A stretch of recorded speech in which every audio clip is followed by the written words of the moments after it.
क्या हुआ था, हम लोग क्रांतिकारियों का प्रथम चरण पढ़ लिए थे ना। उसके बाद क्या देखा हमने? अरे बात मत करो यार, अब क्या देखा था? रिपीट करो यार, रिकॉल कर लो थोड़ा सा।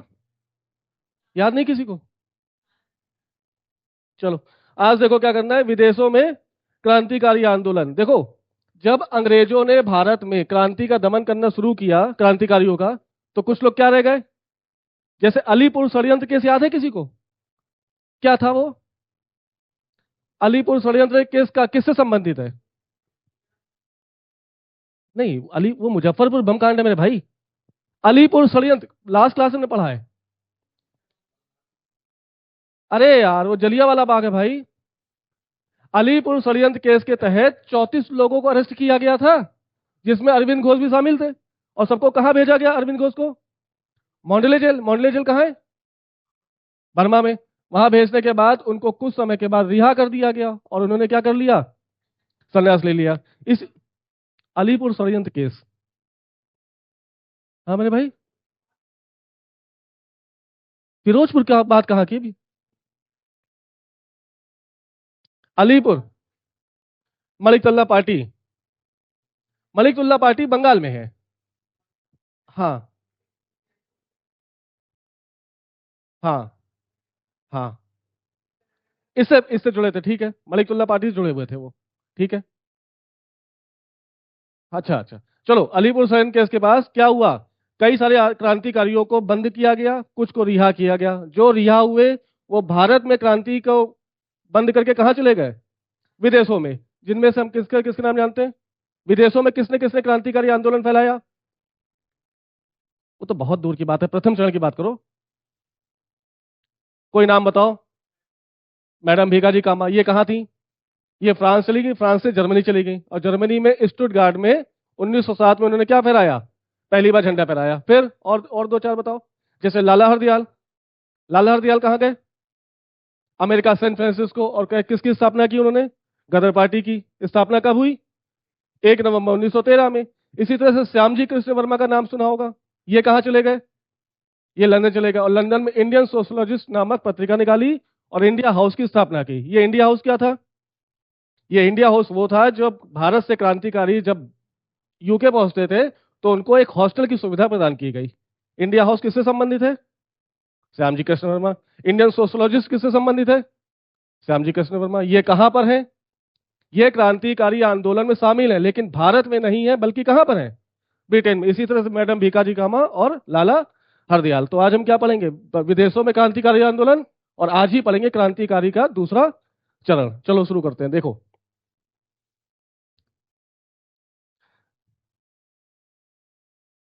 विदेशों में क्रांतिकारी आंदोलन।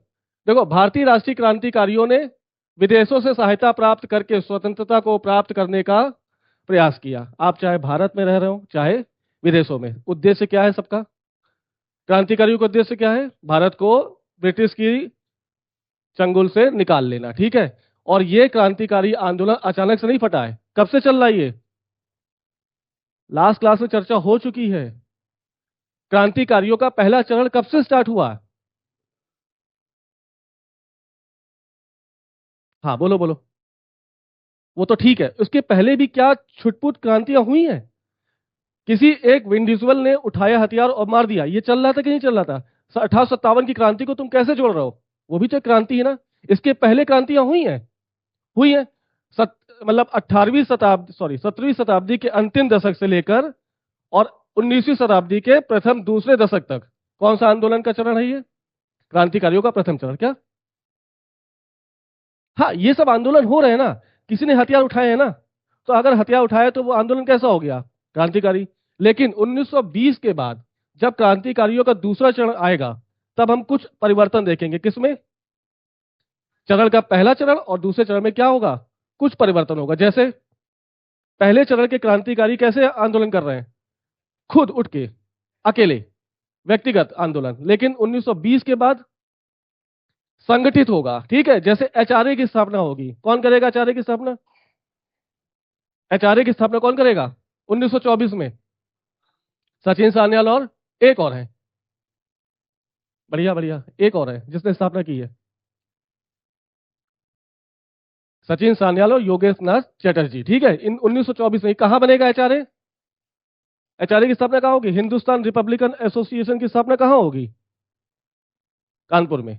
ठीक है, और 4 साल बाद एचआरए में ही एक परिवर्तन होगा। देखो एचआरए क्या है? हिंदुस्तान रिपब्लिकन एसोसिएशन या आर्मी। इसका उद्देश्य क्या है? इसका उद्देश्य क्या है?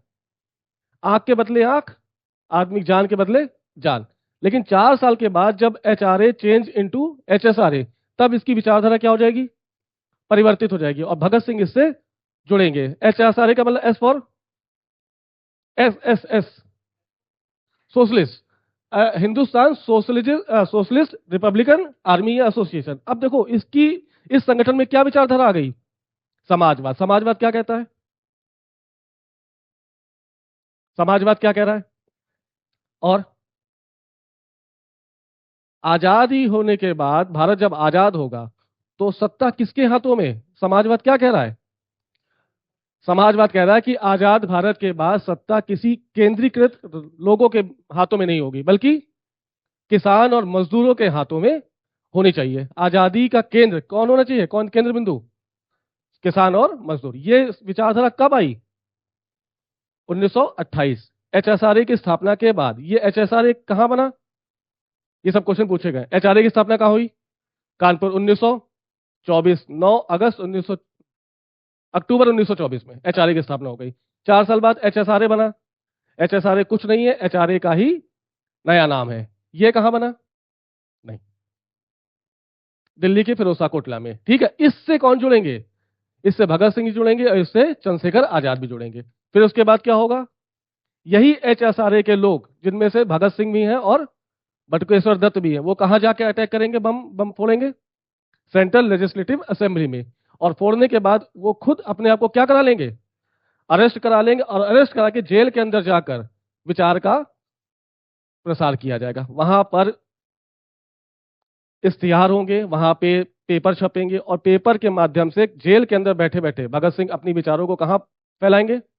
भारत में। और समाजवाद से सभी को जोड़ने के लिए प्रयत्न करेंगे और प्रोत्साहित करेंगे। ठीक है, ये आज हमें पूरा पढ़ना है। ठीक है, चलो देखो, क्रांतिकारियों ने विशेषकर कहां कहां अपना केंद्र बनाया? अमेरिका, इंग्लैंड, फ्रांस, जर्मनी और अफगानिस्तान तथा जापान जैसे देशों को अपना केंद्र बनाया। अगर कोई पूछे अमेरिका में सबसे बड़ी पार्टी कौन है? हाँ, क्रांतिकारियों की गदर पार्टी। ठीक है, गुड। जिसके संस्थापक कौन है? लाला हरदयाल। बहुत बढ़िया। ये स्थापना कब हो रही है? 1 नवंबर 1913। समझ में आ गई बात? अगर कोई कहे कि इंग्लैंड से कौन जुड़ा है? हाँ, श्यामजी कृष्ण वर्मा।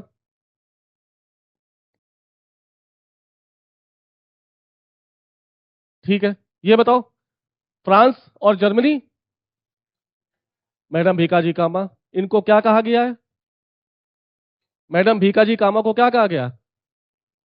बहुत बढ़िया, मदर ऑफ इंडियन रेवोल्यूशन। ठीक है, नेक्स्ट। अफगानिस्तान में कौन करेगा काम? राजा महेंद्र प्रताप। प्रताप का नाम सुना है? राजा महेंद्र प्रताप और शिव प्रसाद सितारे हिंद। ये क्या करेंगे आप? बरकतुल्ला। बिल्कुल बिल्कुल बिल्कुल, बरकतुल्ला और राजा महेंद्र प्रताप। हाँ, बिल्कुल बिल्कुल, बरकतुल्ला वही है। ये कहाँ जाएंगे? अफगानिस्तान। अफगानिस्तान में समानांतर सरकार का गठन करेंगे। कैसी सरकार? ये क्या होती है? अस्थायी सरकार। क्या होती है?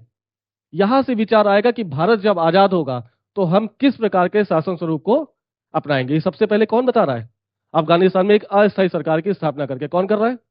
बरकतुल्ला और राजा महेंद्र प्रताप। राजा महेंद्र प्रताप की उपाधि थी शिव प्रसाद सितारे हिंद। चलो नेक्स्ट देखो।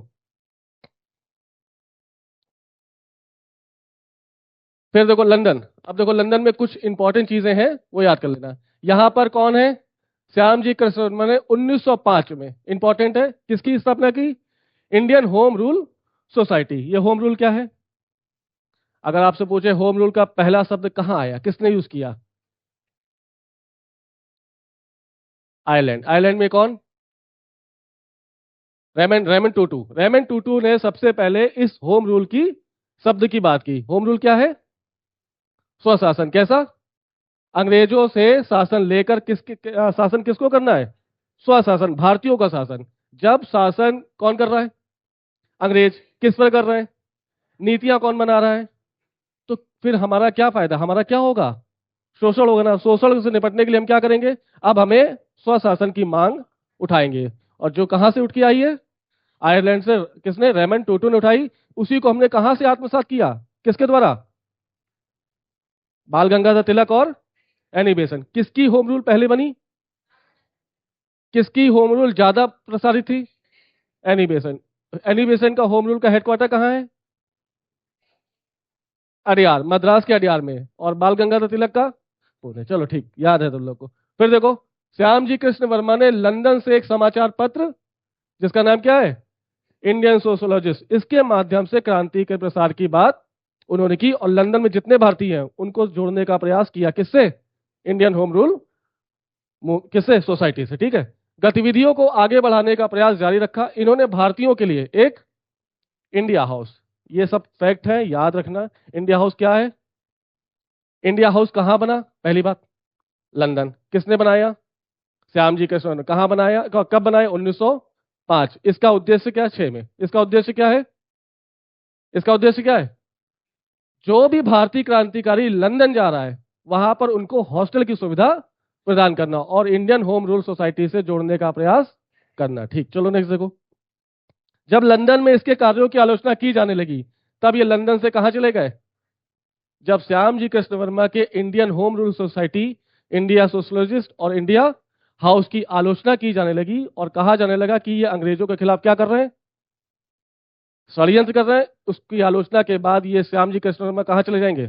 लंदन छोड़कर कहाँ चले जाएंगे? और फ्रांस से कंटिन्यू रहेंगे। किसके लिए? भारत को आजादी दिलाने के लिए। नेक्स्ट देखो। इंडियन होम रूल सोसाइटी के प्रमुख सदस्यों में मदन लाल ढींगरा भी शामिल थे। मदन लाल ढींगरा कहाँ गए? लंदन। लंदन में जाके किसको मारेंगे? नाम बताओ।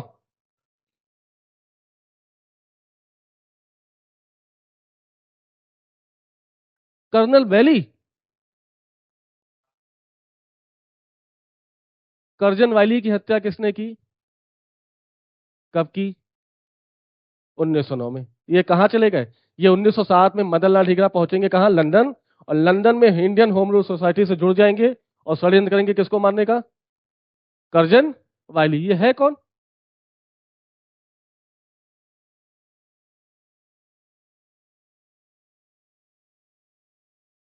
है? एक जन बोलो। बहुत बढ़िया, ये तुम पढ़ रहे हो इसका मतलब। गुड। किसका? सचिन वर्मा।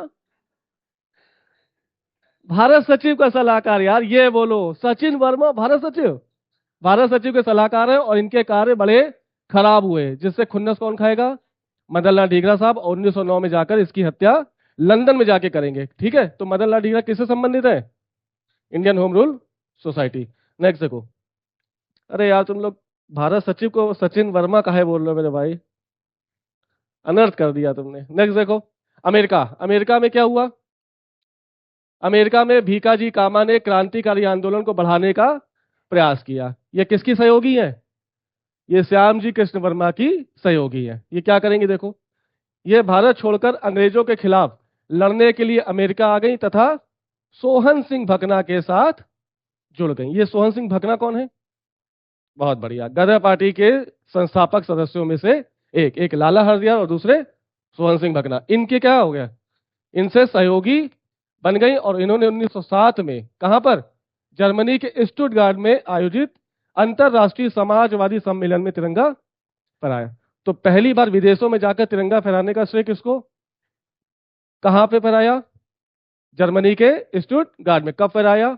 1907। क्या चल रहा था? अंतरराष्ट्रीय समाजवादी सम्मेलन। ठीक है। नेक्स्ट देखो। मैडम कामा को मदर ऑफ इंडियन रेवोल्यूशन के नाम से भी जाना जाता है। नेक्स्ट देखो। अमेरिका में कौन सी पार्टी बन रही है? गदर पार्टी। क्रांतिकारी आंदोलन में सबसे महत्वपूर्ण योगदान किसका है? गदर पार्टी ने निभाया है। इसकी स्थापना 1 नवंबर 1913 को लाला हरदयाल द्वारा कहां की गई? सैन फ्रांसिस्को में। गदर पार्टी एक पत्रिका भी निकालती थी। क्या नाम है उसका? गदर नाम है, किस भाषा में निकलती थी? नहीं नहीं, गुरुमुखी, गुरुमुखी में, ठीक है। 1 नवंबर 1913 को सैन फ्रांसिस्को द्वारा, सॉरी, लाला हरदयाल ने कहा स्थापना की गदर पार्टी की? सैन फ्रांसिस्को में। और गदर पार्टी एक पत्रिका भी निकालती थी जिसका नाम क्या था? गदर। गदर किस भाषा में लिखी जाती है? तो बोला आप गुरुमुखी, ठीक है। नेक्स्ट आओ। इस पार्टी के प्रमुख सदस्य सोहन सिंह भकना, मैडम कामा, रास बिहारी बोस, रामचंद्र बरकतुल्ला जैसे नेता थे। कितने को जानते हो इसमें से?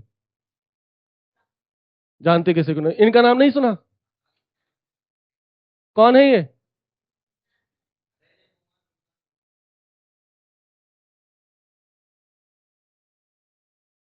और हाँ, और रास बिहारी बोस ने कुछ षड्यंत्र किया था। हाँ, विश्वास मनमत और बसंत विश्वास और मनमत विश्वास, ये कौन है? किसको जाके मारेंगे? देखो, ये सब चीजें अगर नहीं याद करोगे तो भूल जाओगे। बसंत विश्वास और मनमत विश्वास ने षड्यंत्र किया था। बसंत विश्वास किसके नौकर हैं? यानी षड्यंत्र में ये भी शामिल है। किसको मारने का षड्यंत्र किया इन्होंने?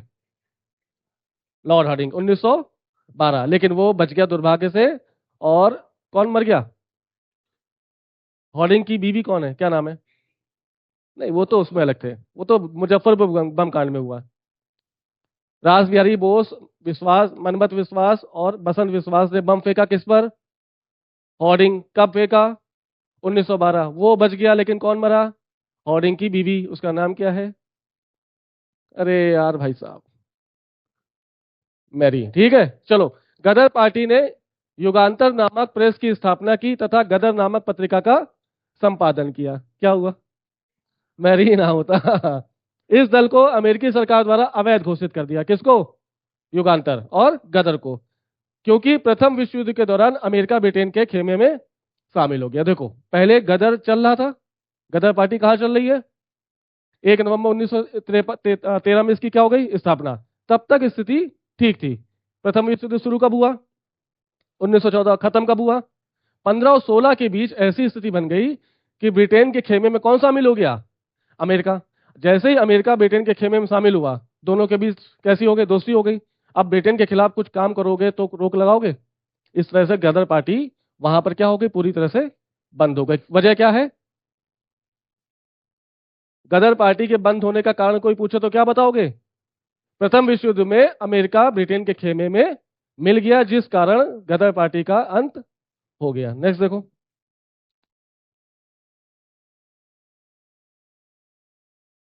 कनाडा। कनाडा किस लिए फेमस है? कामागाटा मारू प्रकरण। ये क्या है, याद है? इसलिए हमने इसमें पीडीएफ में डाला नहीं है। अगर याद है तो बताओ। एक जापानी जहाज है, क्या कौन लेके गया इसको? गुरुदत्त सिंह, बाबा गुरुदत्त, ठीक है। सुनो क्या था, रिपीट करें, याद है? हाँ, तुम नहीं थे। कामागाटामारू क्या प्रकरण है? एक क्या है ये कामागाटामारू? क्या है? एक जापानी जहाज है, ठीक है। सिंगापुर में प्रथम विश्व युद्ध के दौरान कुछ भारतीय फंसे थे। इनको बचाने का प्रयास किसने किया? बाबा गुरुदत्त। इन्होंने सिंगापुर से जहाज उठाया, जो जहाज कहाँ का है? जापान का। किराए पे लिया और कहाँ पहुंचे? कनाडा, सिंगापुर पहुंचे। सिंगापुर से सारे सैनिक उठाए और सैनिकों को कहाँ छोड़ने का प्रयास किया? Canada, Vancouver. जैसे वैंकूवर के पोर्ट में जहाज रुका, बैंक कनाडा की सरकार ने इनको एक्सेप्ट करने से मना कर दिया। कोई बात नहीं, इन्होंने फिर से जहाज मोड़ा और जहाज मोड़ के कहाँ पहुंचाया? भारत में कहाँ पर? कलकत्ता के बजबज स्टेशन पे, स्टेशन करे वो पोर्ट, बजबज पोर्ट पर। जैसे ही जहाज रुका, अंग्रेजों ने इनके ऊपर क्या कर दिया? अटैक कर दिया। 376 यात्रियों में से 208 क्या सिर्फ बचे, बाकी सब क्या हो गए? ये प्रकरण क्या है? कामागाटा मारू। कहाँ पे संबंध है?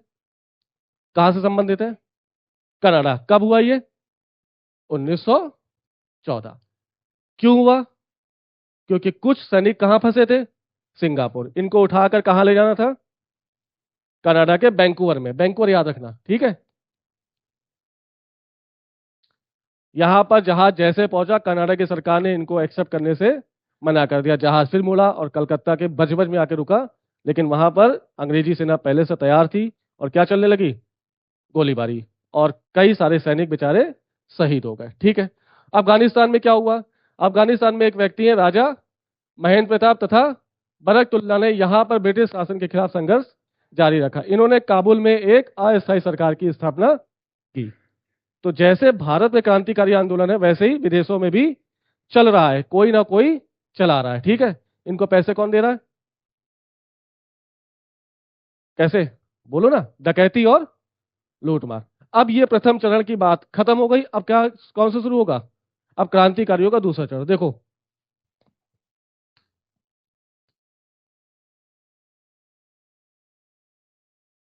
इसको पढ़ेंगे कैसे हम, पहले सेकेंड चरण का जो सेकेंड फेज है किसका,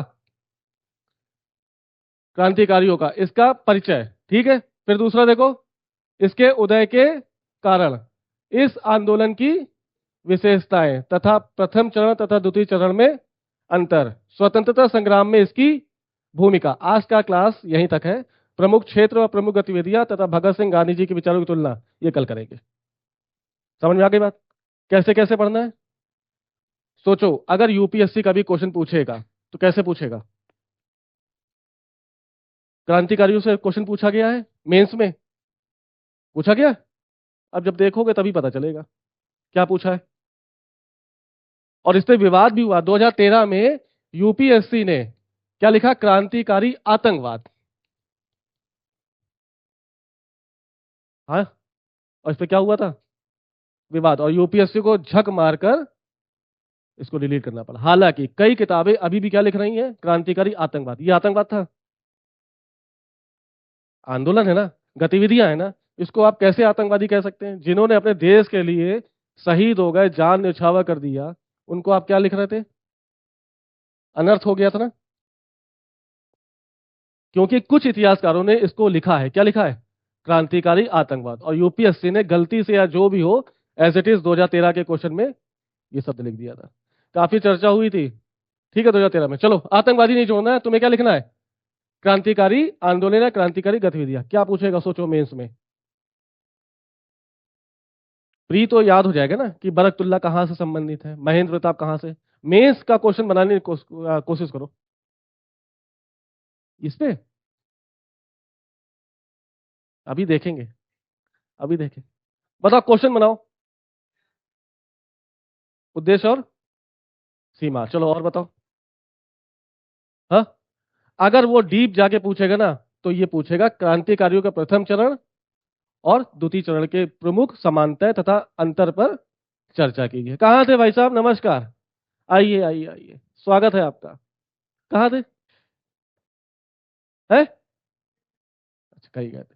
चलो फिर देखो, चलो एक एक देखते हैं फिर इसमें। कल क्वेश्चन लिख के लाना ये वाला, ठीक है।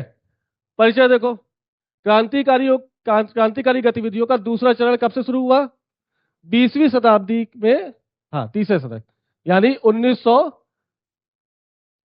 मेन घटना कब शुरू होगी, 1922। तो 20वीं शताब्दी का तीसरा दशक है ना, यहां से शुरू होगा कौन सा चरण, क्रांतियों का, क्रांतिकारियों का दूसरा चरण। देखो इस सदी के दूसरे दशक के अंत में जब गांधी जी का असहयोग आंदोलन असफल हो गया, तब देश में क्या हो गया, राजनीतिक निर्वात उत्पन्न हो गया। क्या हुआ था, नहीं, असहयोग आंदोलन की शुरुआत किसने की, गांधी जी। कब की, 1920 में।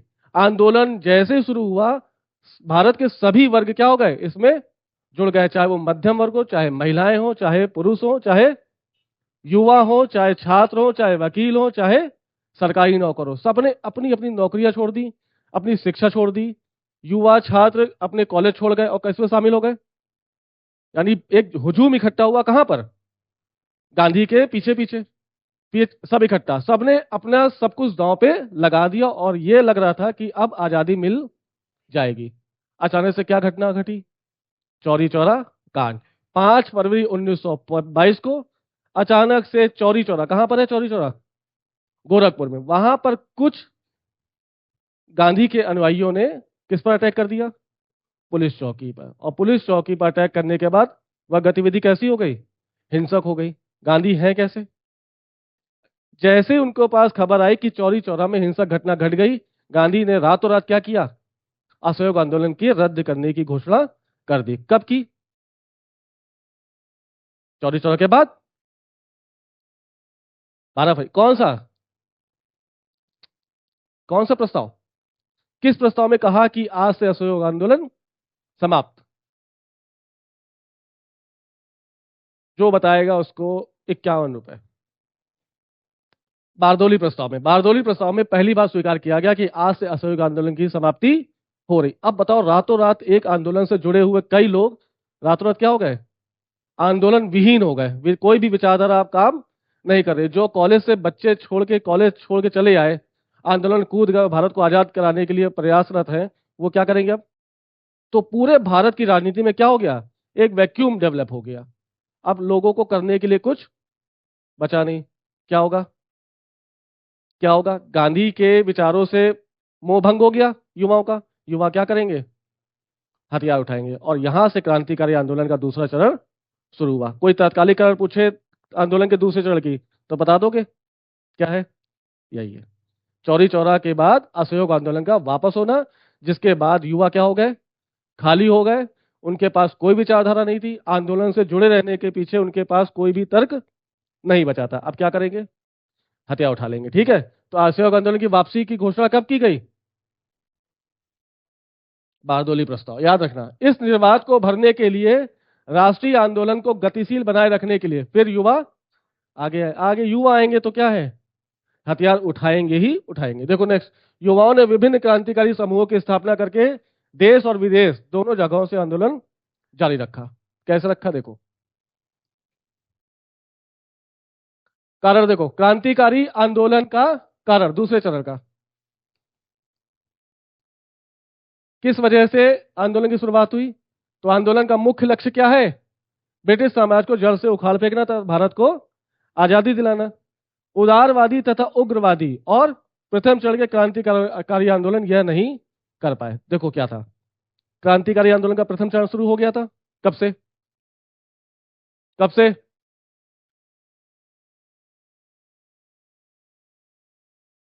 प्रथम चरण कब से स्टार्ट हुआ?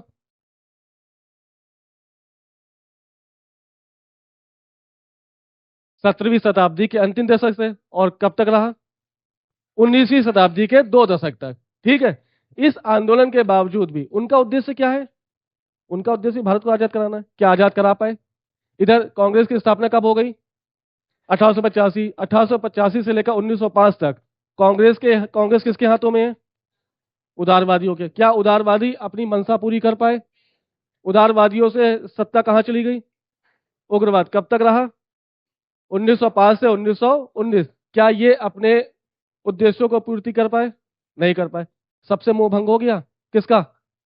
युवाओं का। चाहे वो उदारवादी दल हो, चाहे वो उग्रवादी दल हो, चाहे वो क्रांतिकारी का प्रथम चरण हो, इन सबसे मोह भंग होने के कारण क्या होगा? दूसरे चरण की शुरुआत होगी। और ये कैसा होगा? काफी व्यापक और कंसोलिडेटेड, संगठित होगा। ठीक है,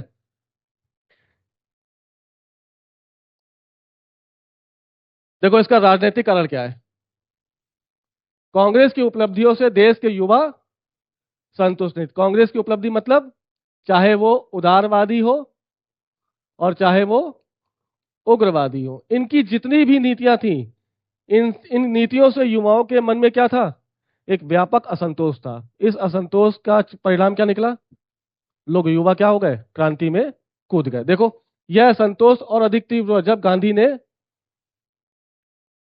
जरा सा कुछ बचा था उसमें भी स्वाहा किसने किया? असहयोग आंदोलन की वापसी की घोषणा ने। सब क्या हो गए? बिल्कुल विचलित हो गए और सबने अपने अपने हाथों में क्या उठा लिया?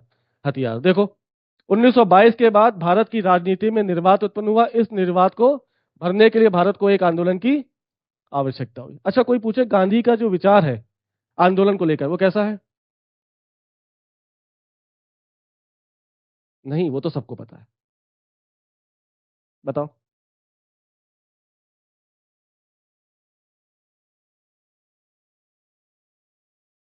बताओ, गांधी आंदोलन को लेकर कैसे सोचते हैं? लगातार आंदोलन की संघर्ष, तैयारी, संघर्ष, तैयारी, संघर्ष। समझना मेरी बात, ये सबसे बड़ा वो रोल है। एक तरफ क्या क्या है? संघर्ष, फिर करो, फिर करो, और फिर करो। यानी संघर्ष को थोड़ा थोड़ा समय पे क्या कर देना चाहिए, रोक देना चाहिए। क्यों? क्यों? क्योंकि उस आंदोलन में ऊर्जा बनाए रखना बहुत जरूरी है। लगातार 5 साल तक एक आंदोलन करोगे तो लोग क्या हो जाएंगे, थक जाएंगे, बोर हो जाएंगे और आंदोलन से अपने आप को अलग कर लेंगे। समझ में आया? इसके विपरीत नेहरू साहब क्या कह रहे हैं, संघर्ष संघर्ष संघर्ष संघर्ष संघर्ष। कब तक? जब तक आजादी ना मिल जाए। क्रांतिकारियों का मन में क्या है, संघर्ष संघर्ष संघर्ष संघर्ष संघर्ष। वो हम इसलिए पूछ रहे हैं क्योंकि तुम जाके देखो पेपर में इसका, पिछले 4-5 सालों से लगातार क्या क्वेश्चन पूछा गया है, गांधी और सुभाष चंद्र बोस के विचारों की तुलना करें, गांधी जी अंबेडकर के विचारों के बीच की तुलना करें, गांधी जी और वो कौन है जो दाढ़ी वाले, रविन्द्रनाथ टैगोर के विचारों की तुलना करें। क्यों पूछता है वो, यूपीएससी क्यों पूछता है? तुम्हारे विचार जानने के लिए। सही है, और बताओ। तो जब पढ़ो, मेरी बात फिर से मानो, किताब कोई भी हो लेकिन पढ़ते समय आप क्या करेंगे, फैक्ट को ढूंढने की कोशिश करोगे तो बेहोश हो जाओगे। फैक्ट ढूंढना नहीं, पहली रीडिंग में आप फैक्ट नहीं ढूंढ पाएंगे। असंभव है कि किताब पढ़ते समय आपको लगे, पहली बार जब किताब पढ़ोगे तो क्या करोगे, हर एक लाइन पे क्या होगी, अंडरलाइन। दूसरी बार रीडिंग में, यार सब इंपॉर्टेंट है क्या? तो पहली रीडिंग कैसी करनी है, सिर्फ रीडिंग के पॉइंट ऑफ व्यू से। पढ़ते समय मन में नहीं आना चाहिए कि हमें कितना याद हो रहा है, कितना याद नहीं हो रहा है। दूसरी रीडिंग कैसी होनी चाहिए, तुम लोग को रीडिंग का क्या कैपेसिटी भाई बताओ तो, कम से कम 1 घंटे में कितने कितने पेज पढ़ लेते हो, कभी एनालाइज किया है?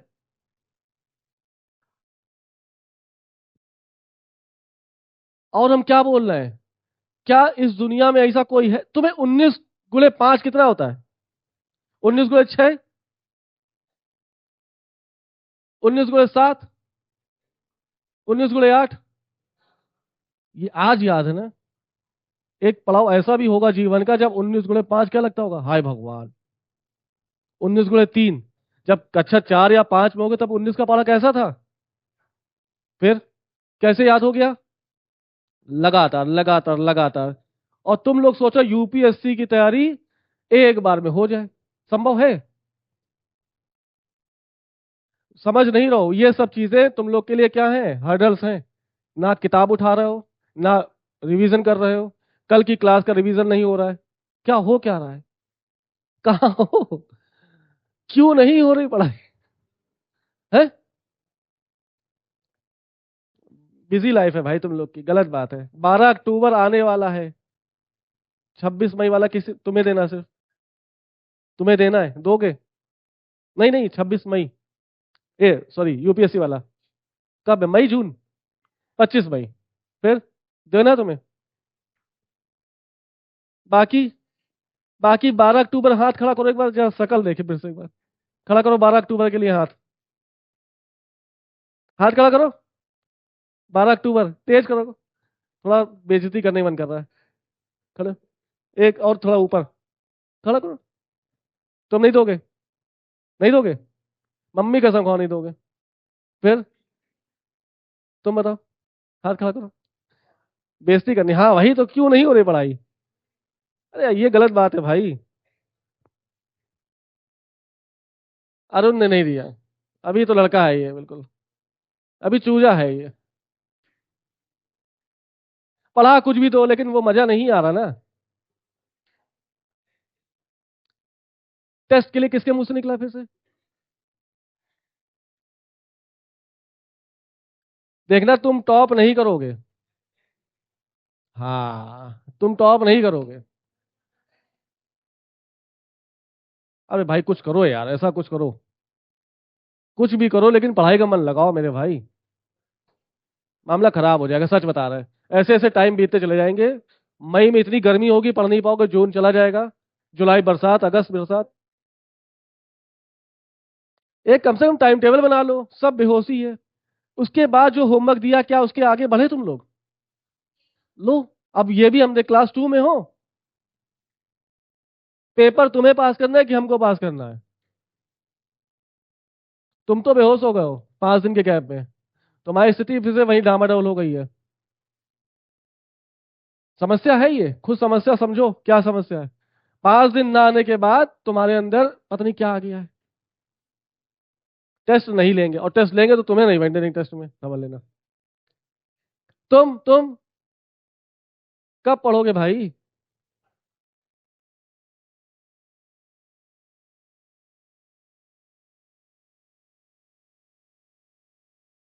क्या क्या कह रहा है? 26 मई। 26 मई। चलो आगे देखो यार। मत पढ़ो मत पढ़ो मत पढ़ो। अंतर्राष्ट्रीय कारण क्या देखो।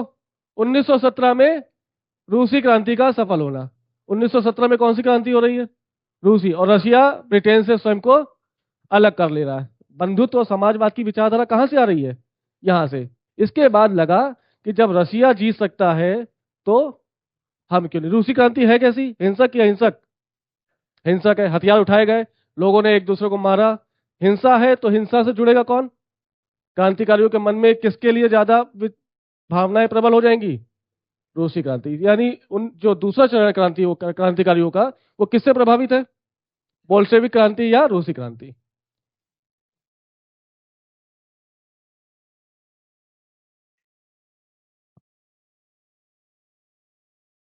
अरे महारानी का सूरज डूबता नहीं था, ये कहा जाता है। मतलब एक ही समय में 13 देशों पर अधिकार था। किसका? ब्रिटेन का। उनका सूरज नहीं डूबता था, तो यही नहीं डूबता था। यहां डूबेगा तो भारत उगाएगा, भारत में डूबेगा तो अमेरिका में उगाएगा। नहीं, अमेरिका किसका उपनिवेश था? इससे भारत में हिंसक गतिविधियों को बल मिला। किसकी वजह से? किसकी वजह से? रूसी क्रांति सफल होने के कारण इनको बल मिला। आर्थिक कारण देखो क्या, आर्थिक कारण वही रटा रटाया। लगातार शोषण होगा तो क्या होगा? लोग हथियार उठाएंगे उठाएंगे। प्राकृतिक आपदाएं आ रही हैं, ठीक है। उन आपदाओं से भारत में शासन कर कौन रहा है? अंग्रेज। तो आपदाओं को निपटाने का काम किसको करना चाहिए? क्या अंग्रेजों ने किसी भी आपदा के लिए काम किया? नहीं किया। वो हाथ पे हाथ धरे बैठे रहे। तो जब हाथ पे हाथ धरे बैठे रहोगे तो आपदा क्या हो जाएगी? और भयानक हो जाएगी ना। प्राकृतिक आपदाएं कैसी हैं? लेकिन आपदाओं का मानवीय योगदान क्या है? मानवीय योगदान है आपदाओं में? एंथ्रोपोजेनिक कारण है? आपदा क्या है ये बताओ, प्राकृतिक के मानवीय? कौन सी आपदा मानवीय है? समझ नहीं। बताओ, तुम बोला करो, कोई दिक्कत नहीं है। चलो, वो कोरोना फैल गया, कोरोना हो गया, या कोई वायरस फैल गया, ठीक है। लेकिन जो इस समय है आपदाएं कैसी हैं? मानव। लेकिन इसमें मानव का योगदान है? प्राकृतिक आपदाओं के विध्वंसकारी होने पर मानव का योगदान है? कैसे? देखो यार, अकाल पड़ा, प्राकृतिक अकाल है, ठीक है, कोई दिक्कत नहीं। लेकिन अकाल को सही करने का प्रयास नहीं किया गया तो अकाल भयंकर होगा कि कम होगा? तो अंग्रेजों ने इस पर, अकाल पर कोई भी अपनी क्रियान्वयन योजनाएं नहीं बनाई, जिससे क्या हो गया? अकाल ने अपना एक भयानक रूप ले लिया और कई सारे लोग मर गए। जैसे प्लेग फैला था कहां पर? प्लेग कमिश्नर की हत्या किसने की? देखो ये फंसोगे तुम लोग। चापेकर बंधु कब हुआ? 1870। प्लेग कमिश्नर की हत्या हुई चापेकर बंधुओं द्वारा। कहां पर? महाराष्ट्र। प्लेग कमिश्नर का गठन क्यों होता है, नियुक्त क्यों होगा? ताकि वो प्लेग को रोके। क्या वो रोका? तो रोका नहीं तो किसने मारा? किसको मारा?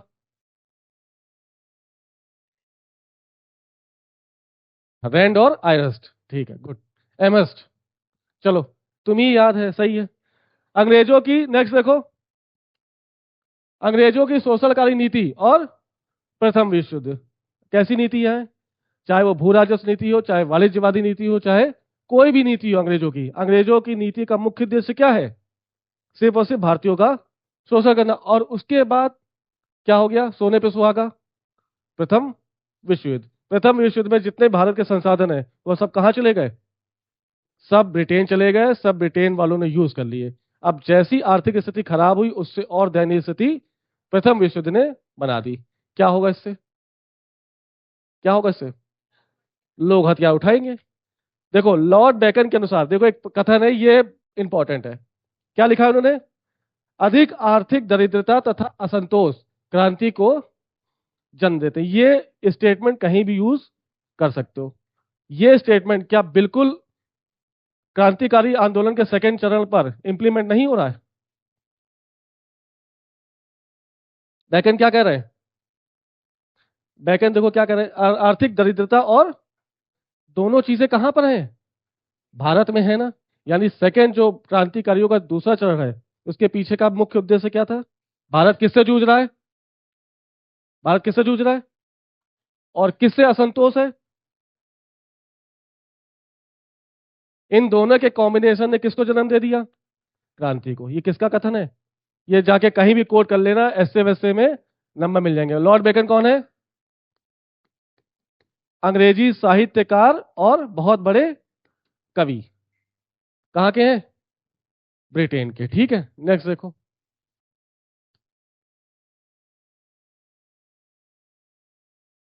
हाँ, क्या चीज? हाँ, तो पीडीएफ आ जाएगी ऐसे? यार हमें नहीं आता मेरे भाई।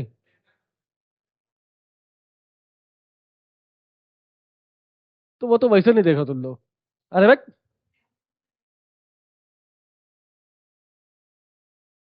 क्या नहीं देखोगे? नहीं देखोगे? अच्छा, नहीं देख पाते हो। अच्छा चलो, अंतर्राष्ट्रीय कार्ड देखो। यार तुमने मेरे मुंह पे बेइज्जती कर दी। अभी तुम्हारा नंबर लेना है मेरे भाई।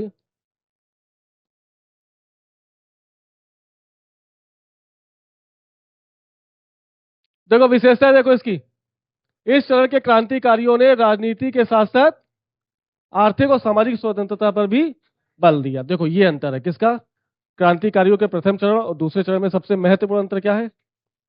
प्रथम चरण के क्रांतिकारी हैं वो सिर्फ भारत को राजनीतिक स्वतंत्रता दिलाना चाह रहे हैं, लेकिन दूसरे दूसरे चरण के क्रांतिकारी राजनीति के साथ साथ सामाजिक स्वतंत्रता और आर्थिक स्वतंत्रता पर भी बल देंगे। देखो भारत में मजदूरों तथा कृषकों को संगठित करके मजदूर व कृषक राज्य की स्थापना का प्रयास किया गया। सबसे ज्यादा योगदान कौन करेगा?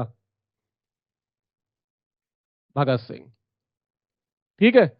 इस चरण में क्रांतिकारियों के मध्य धर्मनिरपेक्षता के तत्व मजबूती से दिखाई दिए। जैसे, अगर ये लाइन को प्रूव करो। 1928? नहीं, धर्मनिरपेक्ष क्रांतिकारियों के मन में सेकुलरिज्म ज्यादा है। प्रथम क्रांतिकारी के चरण में सेकुलरिज्म नहीं है। वहां पे धार्मिक लोग जुड़े हुए हैं। वंदे मातरम, भारत माता की जय, ये नारे कौन लगा रहा है? क्रांति का दूसरा चरण में नारे नहीं लगेंगे, सिर्फ एक नारा लगेगा। कौन? इनकलाब जिंदाबाद। यहां पर सभी का एक नारा है, चाहे वो हिंदू हो चाहे वो मुस्लिम। लेकिन उधर पहले वाले चरण में कोई वंदे मातरम बोल रहा, कोई भारत माता की जय बोल रहा, कोई काली देवी का आह्वान कर रहा है। यानी वो कैसे हैं? धर्मनिरपेक्ष कम है, थोड़ा धार्मिक ओरिएंटेड है। ये लोग पूरी तरह से धर्मनिरपेक्ष हैं। और दो एग्जांपल, और एग्जांपल दो उनके। उनके मन में कैसा धर्मनिरपेक्षता है, कैसे बताओगे?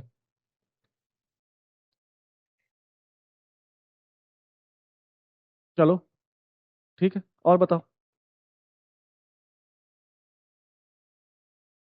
दिमाग लगाओ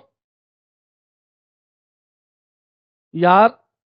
अशफाक उल्ला खां और राजेंद्र प्रसाद बिस्मिल, ये दोनों कैसे हैं? एक ब्राह्मण और दूसरे मुस्लिम। क्या इनके अंदर धार्मिक भेदभाव है? कहां पर शामिल होंगे दोनों?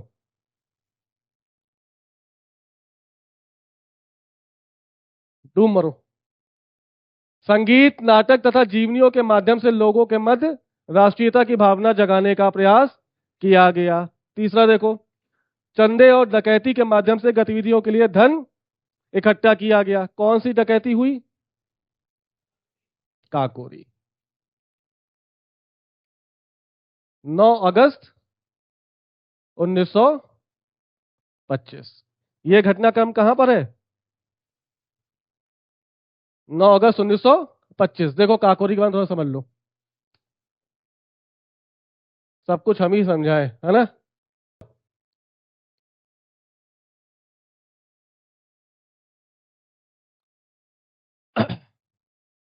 काकोरी क्या है? एक स्टेशन है। गाड़ी का नाम बताओ। कौन सी गाड़ी? काकोरी गाड़ी है कि काकोरी स्टेशन है? गाड़ी का नाम बताओ।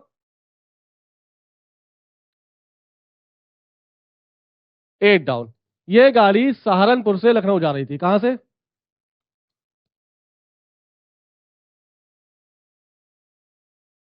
और बीच में ही लखनऊ से जस्ट पहले एक वो है, कौन सा स्टेशन, क्या नाम है उसका? काकोरी। इस मालगाड़ी में क्या थे? अंग्रेजों के हथियार। लूटने का काम किया। किसने लूटा?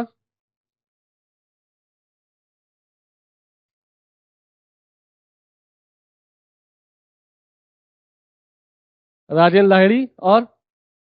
गुड। गुड। रोशन सिंह।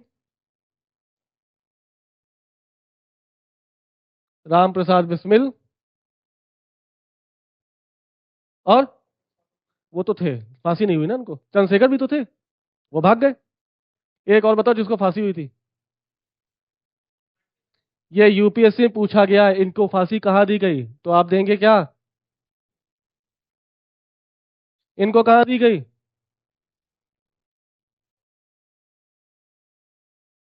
जब तक डीप नहीं पढ़ाई करोगे पेपर नहीं निकलेगा।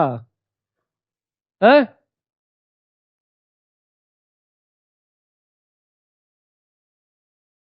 गोंडा। राजेंद्र प्रसाद, राम प्रसाद बिस्मिल।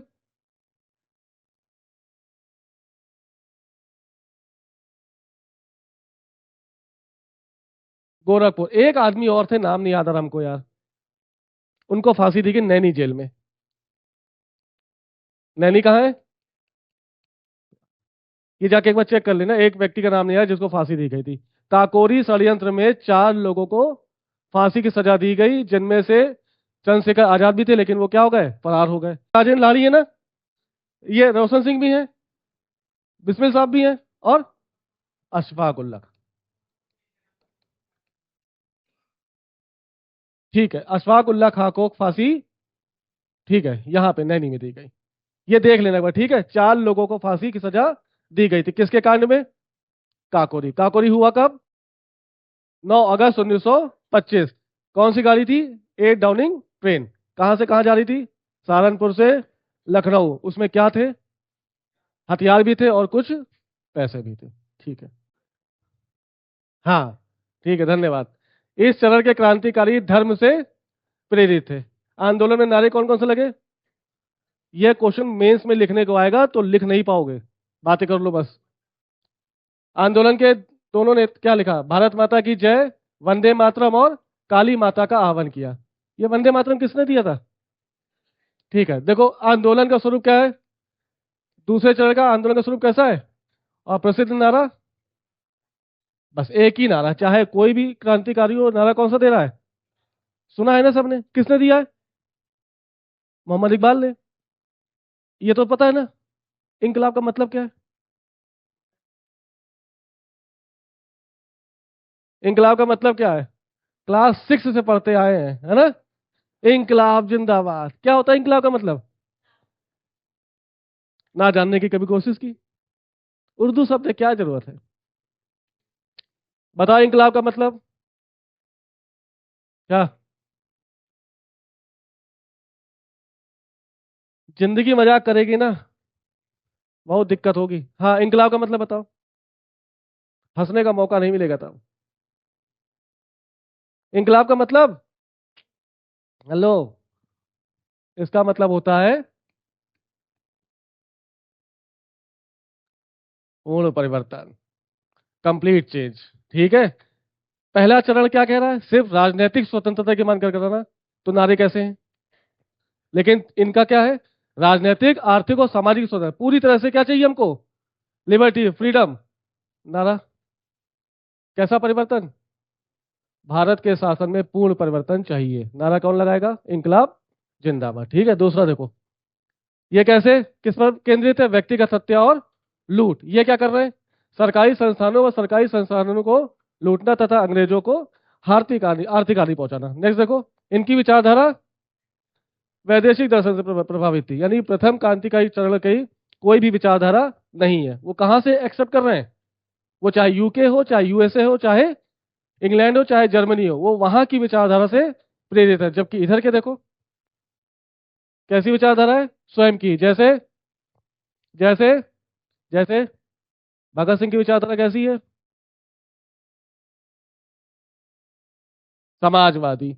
इन्होंने क्या किया, द फिलॉसफी ऑफ बम दर्शन।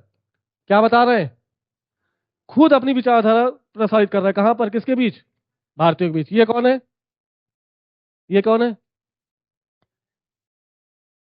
बंगाल के थे। किससे संबंधित है,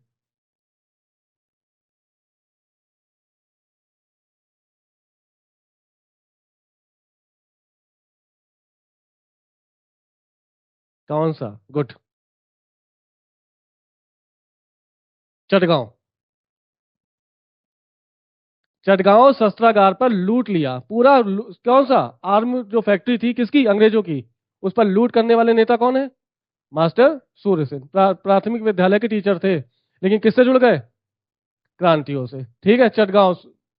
देखो नेक्स्ट देखो, इस आंदोलन के प्रथम चरण में महिला क्रांतिकारियों की भूमिका कैसी है, एक ही महिला दिखी ना इसमें, देखो महिलाओं की व्यापक भूमिका, जैसे शांति घोष, सुनीति चौधरी, कल्पना दत्त, प्रीतिलता वाडेकर, अरुणा असफ अली और दुर्गा भाभी। कौन कौन है, इनमें से कितनों से परिचित हैं आप, दुर्गा भाभी से।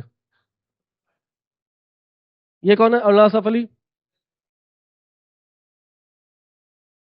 हाँ, क्या चला रही थी ये, क्या चला रही थी, भारत छोड़ो आंदोलन के समय क्या कर रही थी ये, नहीं नहीं, अंडरग्राउंड रेडियो। और कौन था, ये भी थी ना।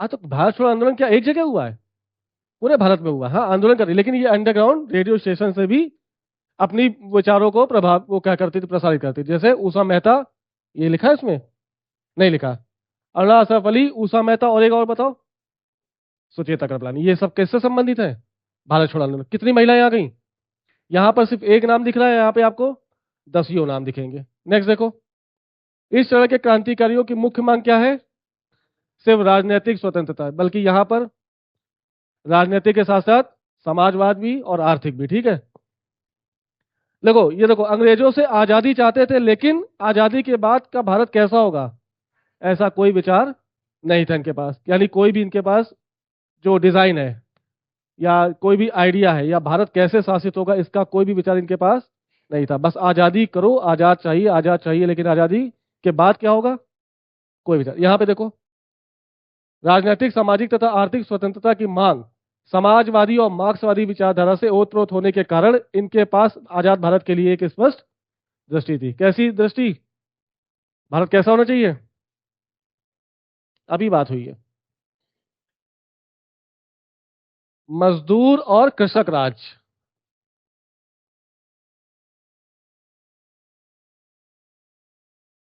ठीक है, विचारधारा है ना इनके पास। नेक्स्ट देखो, हाँ, भारत पूरी तरह से समाजवादी होगा, इसका निर्धारण कब किया गया, किस सम्मेलन में किया, बता दो, अवारी 1950, 1950, लिखवाइए यार, 1955। कांग्रेस का अंतिम अधिवेशन कब हुआ, 1955। अवाली अधिवेशन कब हुआ है, 1955 में हुआ है, 1960 में हुआ है। देखो देखो देखो, तो 60वां अधिवेशन है मैडम।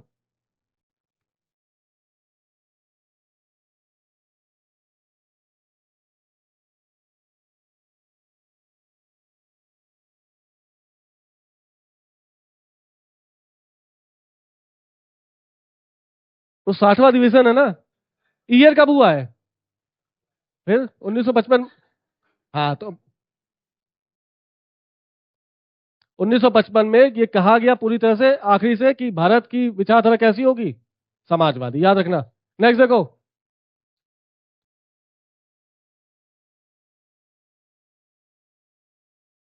बस ठीक है, ओके। बाकी जो प्रमुख क्षेत्र और गतिविधियां हैं वो कल देखेंगे, और समीक्षा करेंगे किसकी, आंदोलन की, क्रांतिकारी आंदोलन का भारत पर क्या प्रभाव पड़ा, उसके बाद क्या देखेंगे, भगत सिंह और गांधी के मध्य दोनों की विचारों में तुलना करेंगे, क्या समानताएं हैं क्या असमानताएं हैं। ठीक है, चलो। क्या मुख्य मुख्य नेताओं को पूछते हैं, जैसे अंबेडकर साहब और गांधी जी के विचारों की तुलना कराएंगे वो।